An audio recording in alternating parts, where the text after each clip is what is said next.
আপুনি মোৰ আবেগ, মোৰ অভিমান বুজি পায়।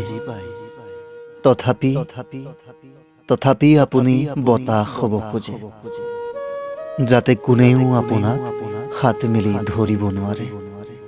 কেৱল মাত্ৰ অনুভৱ কৰিব পাৰে আপোনাৰ অস্তিত্ব। কিন্তু বতাহেই যে কিমান নিৰ্দয়, কিমান নিষ্ঠুৰ হ'ব পাৰে যেতিয়া সি ধুমুহাৰ ৰূপ লয়। তথাপি আপুনি হ'ব খোজে বতাহ। হওক বাৰু, আপোনাৰ গতি এনেও দুৰ্বাৰ। ক'ত কি থানবান হৈ গ'ল তাক উলটি চোৱাৰ সময় ক'ত?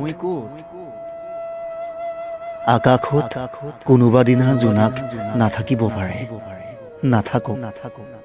মেঘ যে থাকে গৰজিবলৈ, বৰষিবলৈ। কিন্তু সেই মেঘো যে মোৰ আপোন হ'ব নোৱাৰে। মূৰ তুলি চাওঁহে মাথো, বতাহে উৰুৱাই লৈ যায়। এৰা অহংকাৰী এই বতাহ, কিমান দম্ভ, কিমান আত্মভিমান তাৰ।